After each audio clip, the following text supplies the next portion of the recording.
Programang ito ay rated SPG, striktong patnubay at gabay ng magulang ang kailangan. Maaaring may masiselang tema, lengguwahe, karahasan, sexual, horror o droga na hindi angkop sa mga bata. Mami ko? Pinagbibintang mo yung mami ko? Bakit niya nagagawin yun? Pagkatapos ngang mag-usap itong si Annalyn at itong driver ni Don Pepe na si Mang Oka ay dito nalaman ni Annalyn na nag-usap pala sa parking area ng Apex Hospital itong si Zoe at ito ngang si Don Pepe. At dahil dito naisipan ni Annalyn na tawagan itong si Zoe at dito naman na nataranta itong si Zoe habang tinitingnan ng kanyang cellphone at sinasabi na tumatawag itong si Annalyn at dito na pinatahimik ni Zoe ang kanyang ina nang sa ganon hindi ito marinig.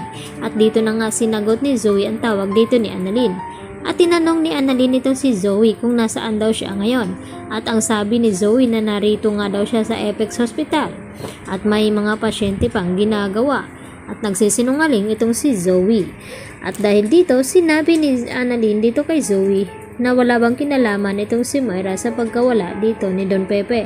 Dahil alam niya nakita niya ito at may bit-bit nga itong si Moira na wheelchair. Imposible naman daw ito na walang alam. At dito na sinabi ni Zoe kay Annalyn na bakit naman gagawin ng mami niya. Pinagbibintangan ba daw ito ni Annalyn? At maya-maya nga, dito nga na sinabi ni Zoe na nagpaalam na ito dahil marami pa daw siyang pasyente na gagawin dito sa Apex Hospital. Kaya wala na ngang nagawa itong si Annalyn kundi patayin din ang kanyang cellphone. Samantala, patuloy pa rin na naghahanap itong si Annalyn at Regan at kung sino-sino na ang kanilang kinausap at ipinakita itong larawan ni Don Pepe nang sa ganon baka may nakakita sa kanya na baka isinakay ito ng sasakyan o lumabas ng hotel. At dito naman na sinabi ng mga staff ng hotel na wala daw silang napansin na matanda. Samantala, dito naman sa kalsada ay nakipaghabulan naman itong si Moira dito ng pulis na kung bakit iniwasan daw niya ito at hindi naman mapakali itong si Zoe kaya pinahinto niya itong si Moira at dito rin na hinabol ng pulis at huminto. At dito naman na inusisa ng pulis itong si Moira at dito ang dahilan ni Moira na nagmamadali daw ito dahil doktor daw kanyang anak at kinakailangan na may gagawin daw ito sa Apex Hospital at isa lamang ang hinihingi ng polis na ito kundi itong lisensya ni Moira at dito naman na sinabi ni Zoe na ibigay na lamang ang lisensya upang nang sa ganon ay matapos na.